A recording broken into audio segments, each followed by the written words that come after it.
A revolution is underway in how we see the universe. The James Webb Space Telescope was sent on a mission to peer back 13.5 billion years to witness the birth of the very first stars. But what it found is forcing scientists to ask a startling question.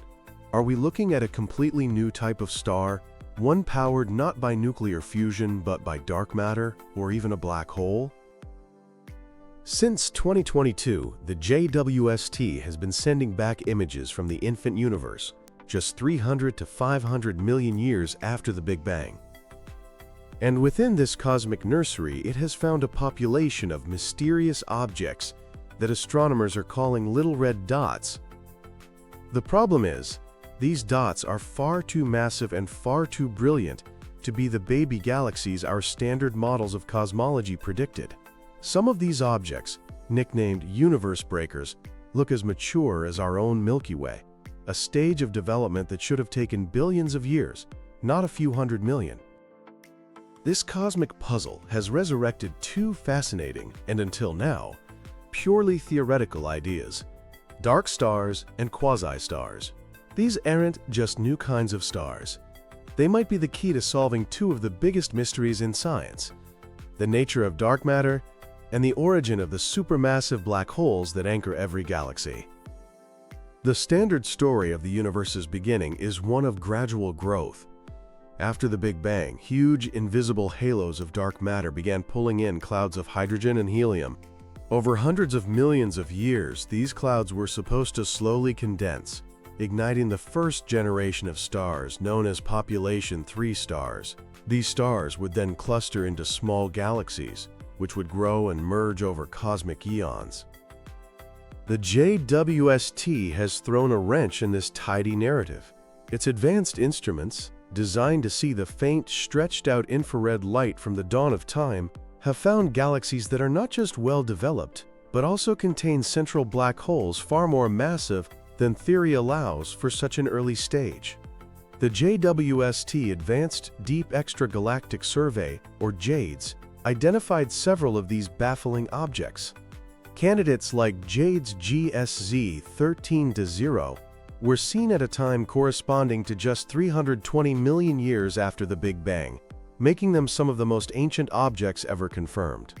The sheer brightness of these little red dots has sent theorists scrambling for an explanation that lies outside our standard rulebook.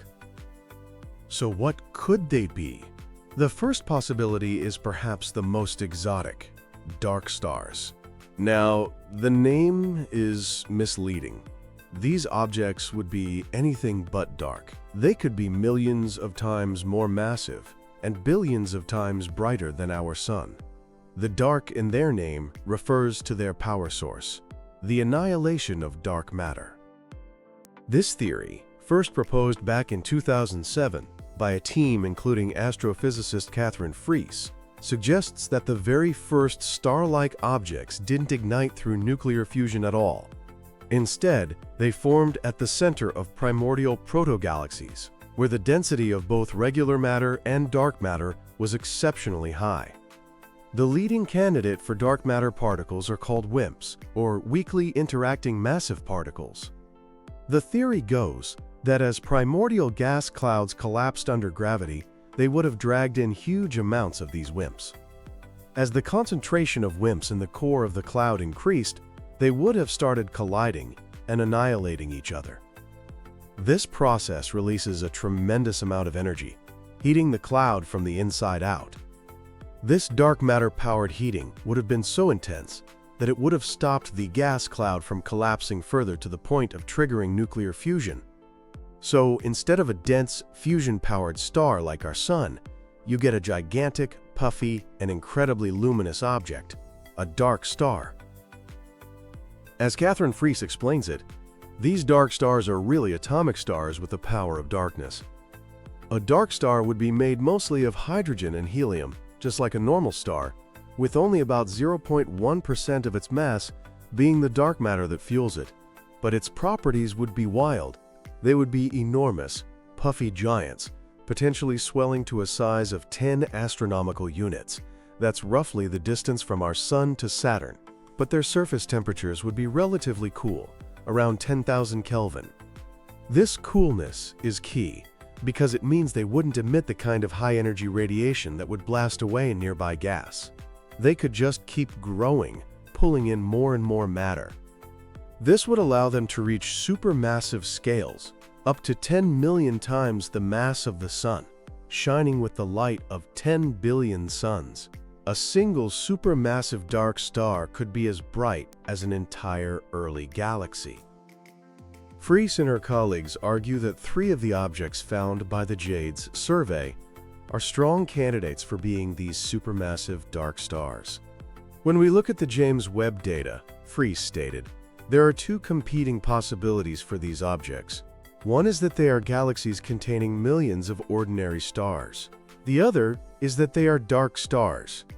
And believe it or not, one dark star has enough light to compete with an entire galaxy of stars. If confirmed, it would not only be a new type of celestial object, but the first indirect proof of the nature of dark matter particles. The second, equally tantalizing possibility is that these little red dots are quasi-stars, often called black hole stars. This hypothesis suggests that in the extreme conditions of the early universe, a truly gigantic protostar, one at least 1,000 times the mass of our Sun, could have its core collapse directly into a black hole before the star itself even finished forming.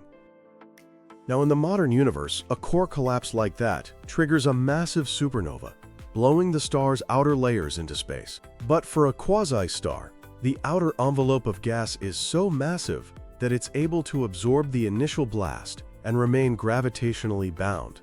The result is a bizarre cosmic hybrid, a central black hole wrapped in a vast, star-like cocoon of gas that glows with intense heat. Its power source isn't fusion, and it isn't dark matter. It's the sheer energy released by matter from the star's own envelope falling into the black hole at its heart. This inflowing material forms an accretion disk, which heats up and radiates light so powerfully that it pushes back against gravity, creating a temporary stable object. A quasi-star would be a colossus, dwarfing even the largest stars we know today, and shining as brightly as a small galaxy. Their lives would be short and violent, lasting only about 7 to 10 million years before the central black hole finally consumes its entire gaseous envelope and is left behind. Researchers have suggested that these little red dots, which seem too small, too red, and too luminous to be galaxies, could be these black hole stars.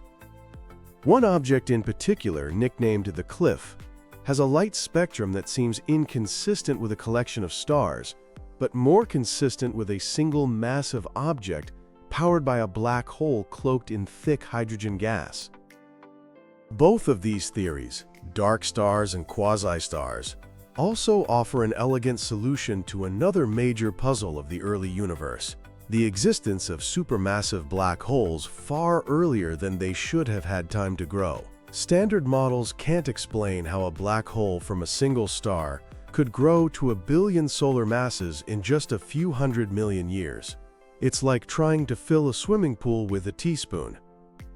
But if the first stars were actually supermassive dark stars or quasi-stars, they would leave behind much larger seeds. When a supermassive dark star runs out of its dark matter fuel, its own immense gravity would cause it to collapse directly into a black hole, potentially one with a starting mass of 1 million suns. Similarly, when a quasi-star's life ends, it leaves behind the intermediate mass black hole that was powering it. These massive black hole seeds would give them a significant head start, making it far more plausible for them to grow into the behemoths that the JWST is observing at the centers of the earliest galaxies. Of course, the ideas of dark stars and quasi-stars are compelling, but they are still theories. Proving their existence requires finding a smoking gun in the light signatures captured by the telescope. Distinguishing a single supermassive star from a compact, distant galaxy is incredibly challenging. Astronomers are hunting for specific spectral clues. A galaxy full of stars produces a different light signature than a single, massive, gas-filled object. Catherine Fries suggests that the clear detection of a specific helium absorption line in the spectrum of one of these objects could be the definitive proof of a dark star. For quasi-stars, scientists are looking for signs of gas outflows and inflows that would betray the presence of a central feeding black hole. The James Webb Space Telescope was designed to answer old questions, but its greatest legacy might be the entirely new questions it's forcing us to ask. The little red dots and universe breakers are pushing the boundaries of cosmology.